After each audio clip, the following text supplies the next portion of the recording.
Et salut tout le monde, avant de commencer cette vidéo, n'hésite pas à t'abonner, n'hésite pas à laisser un j'aime sur la vidéo et n'hésite pas à voir mon Twitter, mon Facebook.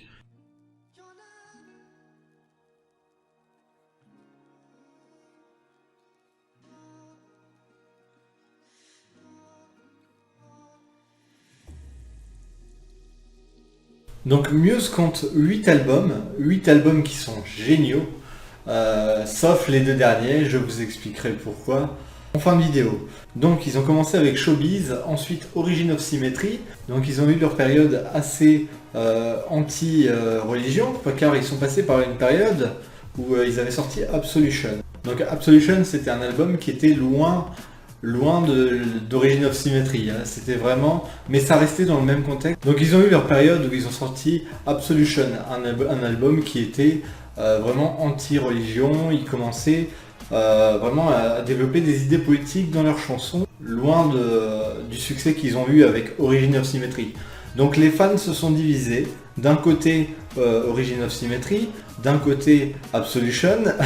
Donc ça a créé vraiment un écart entre le public, les différents publics de ces artistes en général. Ils arrivent avec un album qui s'appelle The Resistance, qui va vraiment les propulser dans la politique, qui fait soit référence aux mouvements mondiaux. J'en parlerai pas trop en vidéo parce que j'ai pas envie, franchement, je vous le dis sérieusement, j'ai pas envie de partir sur des idées politiques dans cette chaîne. Je l'avais dit à la dernière vidéo, je préfère pas me lancer dans un sujet dont je ne connais rien, strictement rien. Un peu plus tard, en 2018, ils sortent un album qui s'appelle Drone. Donc Drone, j'ai eu presque une remontée d'espoir quand ils ont sorti cet album. Juste avant, ils avaient sorti The Thousand Law, qui était vraiment un album qui s'était éloigné, mais vraiment éloigné de l'artiste, pour en faire une espèce de purée à la cantine. Ça, j'ai vraiment pas accepté, j'ai vraiment pas apprécié cette période-là de Muse. C'est un peu comme le dernier album qu'ils ont sorti il y a peu. C'est un peu comme le dernier album qu'ils ont sorti il y a pas longtemps, Simulation Theory. Donc Simulation Theory, c'est un peu le rattrapage sur la jeunesse de leur ancienne image qu'ils avaient à l'époque d'Origin of Symmetry et aussi Absolution. Ils avaient une bonne image de la jeunesse. Aujourd'hui, les concerts de Muse, j'ai plutôt envie de m'installer dans une table de café et regarder le groupe.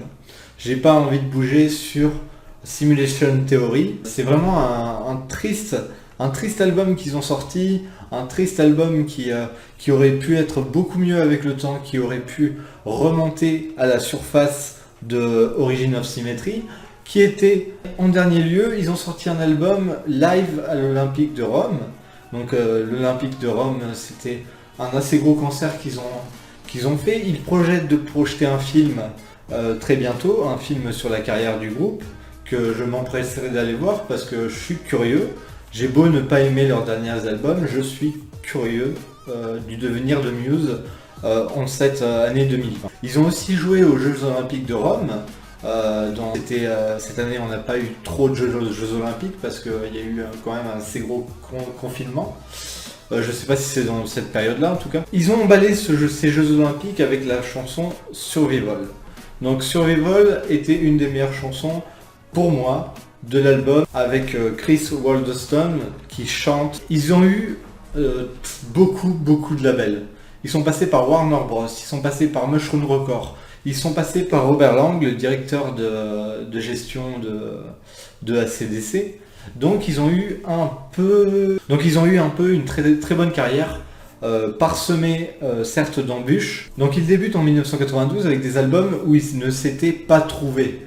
Ils n'avaient pas trouvé leur style, ils n'avaient pas trouvé leur mojo, leur truc pour vraiment se construire une base musicale qu'ils aborderont plus tard avec Showbiz et Origin of Symmetry. Il ne faut pas oublier que Matthew Bellamy est un peu un mégalomane. Il est vraiment mégalo sur certains points quand on le voit jouer en concert. Ce n'est pas une insulte, hein. Je n'insulte pas l'auteur.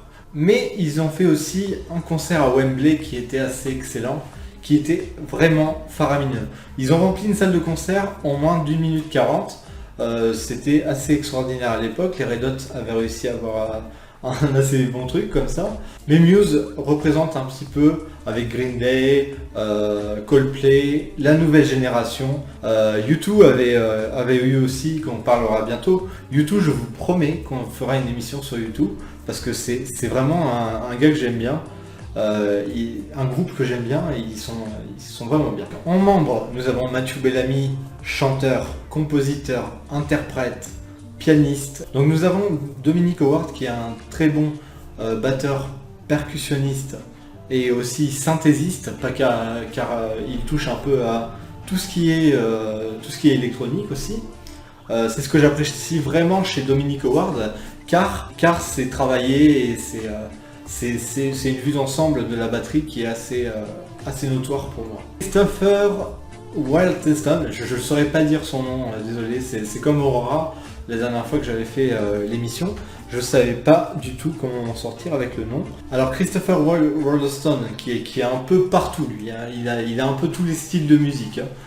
Hein. Donc il est au cœur, à la basse, à l'accompagnement. Il a vraiment un CV de musique assez impressionnant. Le seul problème, c'est que des fois il arrive sur scène bourré. Mais on peut pas lui reprocher tout. Non.